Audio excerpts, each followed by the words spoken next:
시청자 여러분 안녕하십니까. 8월 18일 JTBC 아침 N을 시작합니다. 먼저 오늘 아침 주요 뉴스입니다. 전직 대통령 부인 김건희 씨가 구속 이후 두 번째로 특검에 소환돼 조사를 받습니다. 지난번에 이어 또 진술을 거부할지 주목됩니다. 특검은 김 씨의 이른바 집사로 불리는 김예성 씨와 또 다른 측근 건진법사 전성배 씨도 불러 조사합니다. 내란 특검도 오늘 이상민 전 행정안전부 장관을 소환 조사합니다. 어제는 평양 무인기 의혹의 핵심 피의자인 김용대 드론작전 사령관과 이승호 합동참모본부 작전본부장을 조사했습니다. 어제 오전 8시 10분쯤 서울 마포구의 20층짜리 한 아파트에서 불이 나 주민 2명이 숨졌습니다. 소방당국은 폭발음을 들었던 주민들의 진술을 토대로 정확한 화재 원인을 조사하고 있습니다.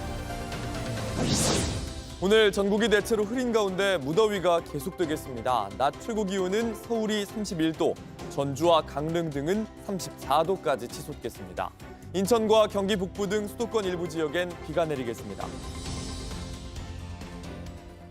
오늘 특검이 구속 이후 두 번째로 김건희 씨를 소환했습니다. 김건희 씨는 지난 소환 조사에선 진술을 대부분 거부했습니다.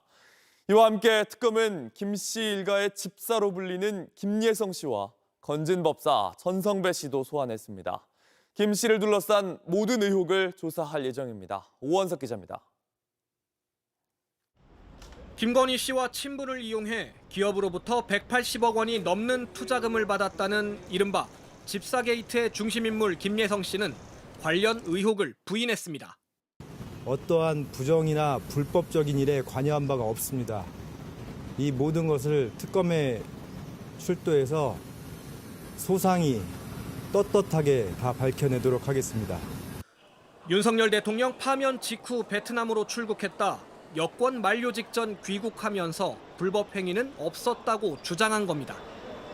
특검은 기업들이 IMS에 투자한 184억 원 중 일부를 김 씨가 빼돌린 것으로 의심하고 있습니다.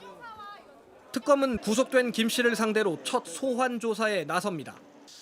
김 씨가 빼돌린 자금과 투자 수익 일부가 김 여사 일가에 흘러갔는지 여부가 핵심 수사 대상입니다. 특검은 같은 시간 김건희 씨도 2차 소환에 조사를 이어갈 예정입니다. 다만 지난 14일 조사에 이어 두 번째 특검 조사에서도 진술 거부권을 행사할 가능성이 있습니다. 구속된 뒤에도 버티고 있는 윤 전 대통령과 달리 특검 소환에는 응하면서도 특별한 진술은 내놓지 않고 있는 만큼 재판에서 혐의를 다투겠다는 전략으로 해석됩니다. 건진법사 전성배 씨도 소환됩니다. 특검은 전 씨를 상대로 지난 2022년 통일교 측으로부터 고가의 금품을 받아 김건희 씨에게 청탁을 시도했는지 캐물을 예정인 것으로 알려졌습니다. 지난달 30일 구속된 윤영호 전 통일교 세계본부장은 구속 만료 시한이 다가오면서 재판에 넘겨질 것으로 보입니다. JTBC 오원석입니다. 내란 특검은 평양 무인기 의혹에 속도를 내고 있습니다. 어제 핵심 피의자인 김용대 드론작전 사령관과 이승호 합동참모본부 작전본부장을 불러 조사했습니다. 오늘은 언론사의 단전, 단수를 지시하는 등 내란에 가담했다는 혐의를 받는 이상민 전 행정안전부 장관을 불러 조사합니다. 송지혜 기자입니다. 김용대 드론작전 사령관이 어제 사흘 만에 다시 내란 특검에 출석해 조사를 받았습니다. 김 사령관은 평양 무인기 작전과 관련한 외환, 이적 의혹의 핵심 인물입니다. 특검은 윤석열 전 대통령이 비상계엄을 선포할 명분을 만들기 위해 지난해 10월쯤 드론작전 사령부에 평양 무인기 투입을 지시했는지 조사 중입니다. 이제 날짜가 특정지어다 보니까 그것에 대해서 이제 서로 얘기를 좀 하고 있습니다. 어떤 무인기 작전 수립 계획 날짜가 있습니까? 전체 다요. 전체 날짜, 통화 내역이나 이런 것들. 김 사령관은 김용현 전 국방부 장관이 경호처장일 당시와 지난해 9월에서 11월 비화폰으로 통화한 사실이 드러났습니다. 이 때문에 특검은 김 사령관이 김 전 장관, 윤 전 대통령과 공모해 북한으로 무인기를 보낸 뒤 북한의 도발을 유도한 걸로 의심하고 있습니다. 특검은 이승호 합참 작전본부장도 피의자 신분으로 불러 조사하면서 이른바 합참 패싱 의혹 수사에도 속도를 내고 있습니다. 특검은 오늘은 이상민 전 행정안전부 장관을 불러 조사합니다. 곧 구속기한이 만료되는 이 전 장관을 재판에 넘기기 위한 막판 혐의 다지기에 들어간 겁니다. 이 전 장관은 불법적인 계엄 선포를 방조하고 JTBC 등 언론사의 단정과 단수를 지시하는 등 내란 범죄에 가담한 혐의를 받습니다. 이 전 장관이 혐의를 모두 부인하는 만큼 이후 추가 조사 없이 곧바로 기소할 것으로 보입니다. JTBC 송재입니다. 이재명 대통령은 광복 80주년을 맞아 어제 시민들과 함께 영화 독립군을 봤습니다. 지난 정부가 흉상을 철거하면서 논란이 됐던 홍범도 장군을 다룬 영화입니다. 이 대통령은 독립군들의 희생과 헌신이 대한민국의 토대가 됐다고 평가했습니다. 최규진 기자입니다. 이재명 대통령이 용산의 한 영화관에 들어서자 깜짝 놀란 관객들이 환호성을 지릅니다. 김혜경 여사와 함께 다큐멘터리 영화 독립군 끝나지 않은 전쟁을 관람하러 극장을 찾은 겁니다.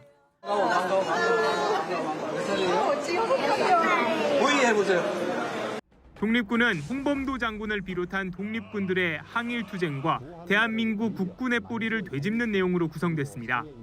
1920년 봉오동 전투는 물론 윤석열 정부 시절인 2023년 홍범도 장군 육사 흉상 철거 논란도 다뤘습니다.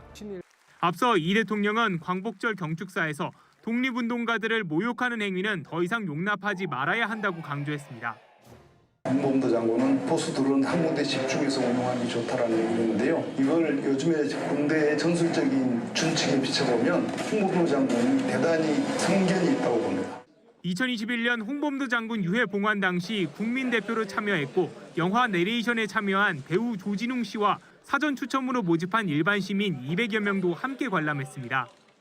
이 대통령은 홍범도 장군의 삶을 통해 대한민국의 토대가 어떤 희생과 헌신 위에 세워졌는지 깨닫길 바란다고 소감을 밝혔습니다. JTBC 최규진입니다.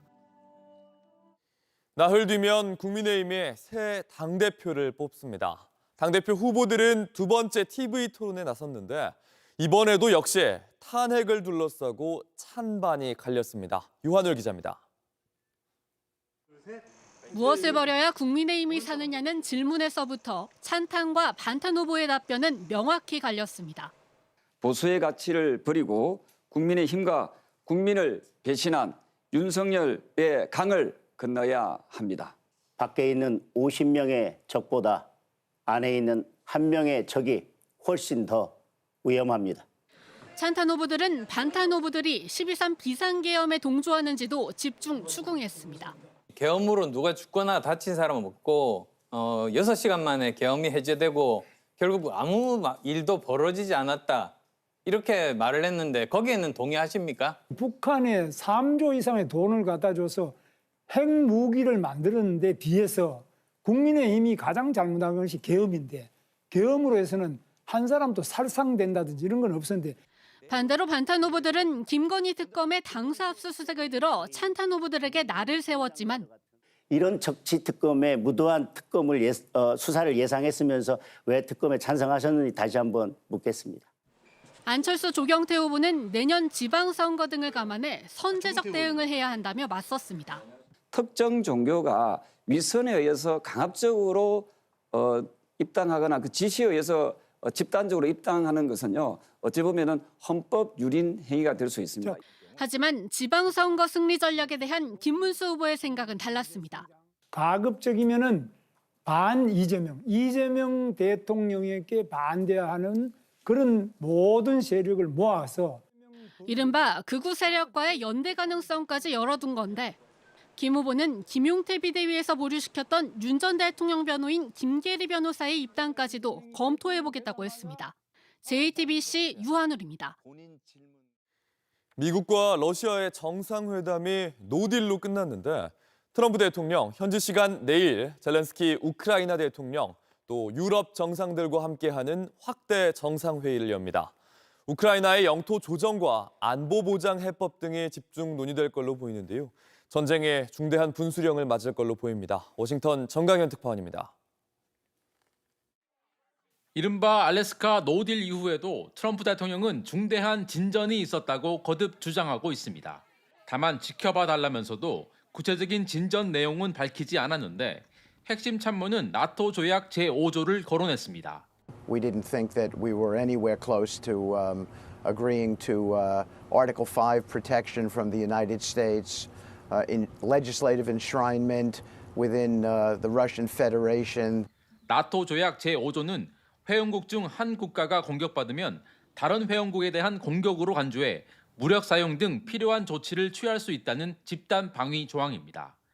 러시아가 우크라이나의 나토 가입에 반대하지만 집단 방위 원칙과 유사한 방식의 안전보장 조치는 용인하기로 했다는 게 트럼프 행정부의 주장입니다.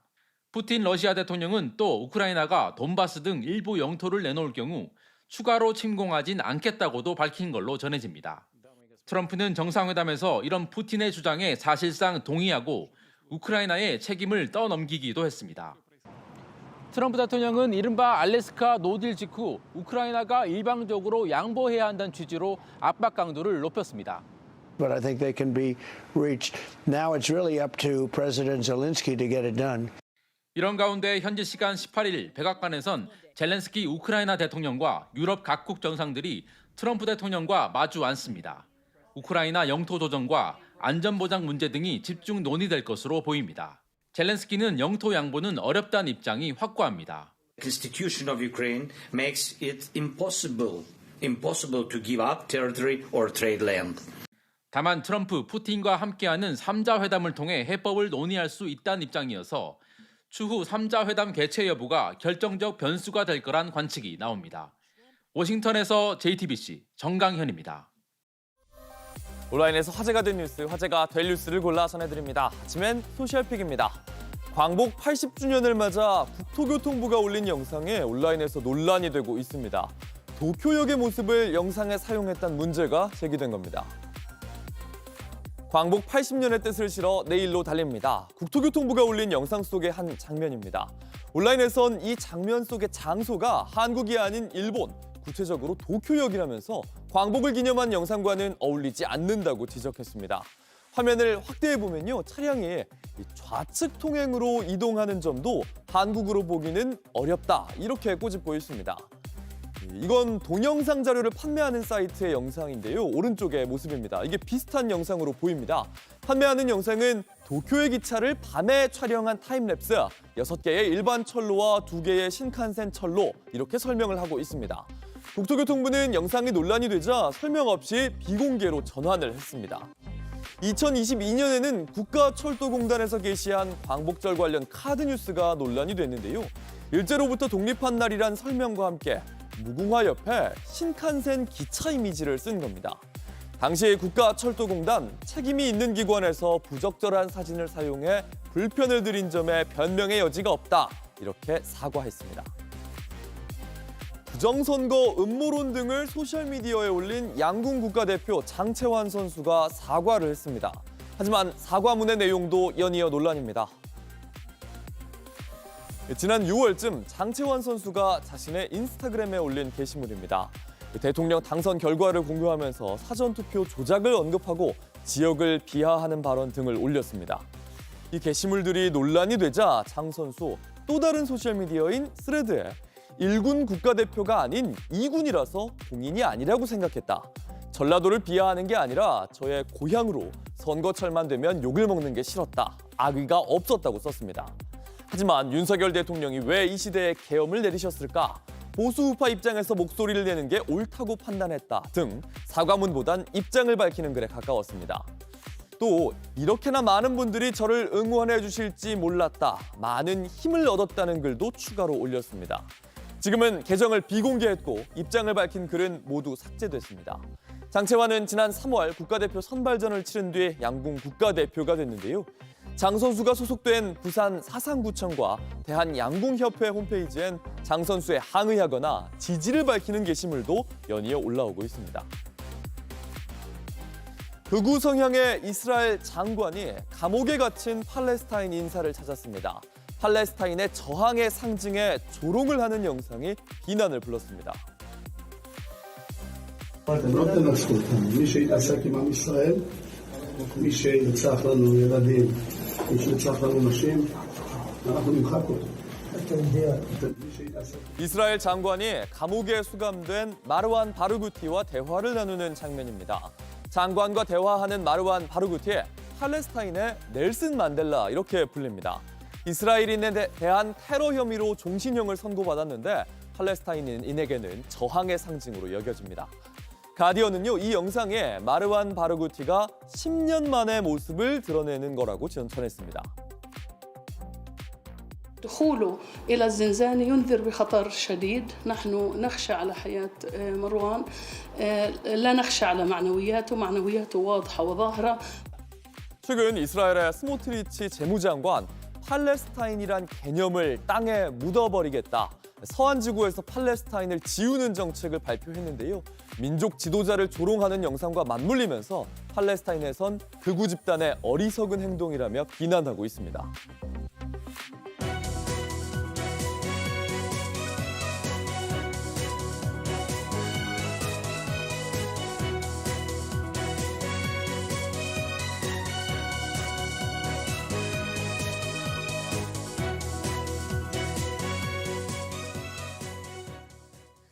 주말 아침 서울에서 난 불이 어머니와 아들의 목숨을 앗아갔습니다. 아파트 14층에서 난 불로 2명이 숨지고 13명이 다쳤습니다. 스프링클러도 없어서 피해가 더 커졌습니다. 박상욱 기자입니다. 시뻘건 화염과 함께 검은 연기가 뿜어져 나옵니다. 갈 수도 없어. 아니 이거 지금 저게 뻥 터진 무덤도. 서울 마포구 창전동의 한 아파트에서 화재가 발생했습니다. 20층짜리 동의 14층 집에 난 이번 화재로 20대 아들은 현장에서 숨졌고 60대 모친은 병원에 옮겨졌지만 숨을 거뒀습니다. 간신히 몸을 피한 60대 부친은 화상 등 중상을 입고 병원으로 옮겨졌습니다. 열기와 연기가 삽시간에 퍼져나가면서 이들 가족 외에 주민 12명이 다쳤습니다. 약 89명이 저희 소방대에 의해 신속하게 대피되고 탈출된 상황으로 말씀드릴 수가 있겠습니다. 불이 완전히 꺼지기까지 걸린 시간은 2시간 반. 화재가 시작된 14층 집은 물론 윗집들도 새까맣게 타버렸습니다. 수십 명의 이재민이 발생해 마포구청은 임시 숙소 마련에 나섰습니다. 아직까지 화재 원인은 밝혀지지 않았지만 목격자들은 펑소리와 함께 베란다 실외기 쪽에서 불과 연기가 보였다고 설명했습니다. 소방당국은 경찰과 함께 정확한 화재 원인을 조사 중입니다. JTBC 박상욱입니다. 이태원 참사 당시 몸을 던져서 사람을 구했던 30대 소방관이 일주일 넘게 실종됐습니다. 지금까지 갓길에 세워진 빈 차만 발견됐는데요. 참사 이후에 우울증 치료를 받아왔다고 하는데 아직까지 가족의 품으로 돌아오지 못했습니다. 양빈영 기자입니다. 30대 남성 소방관 A씨가 집을 나선 건 지난 9일 오후. 이후 일주일이 지난 지금까지 가족들은 A씨를 찾지 못했습니다. A씨는 집을 나서기 전 여자친구에게 넌 좋은 사람이니 이겨낼 수 있을 것이란 취지의 문자 메시지를 보냈습니다. 그 메시지가 마지막 연락이었습니다.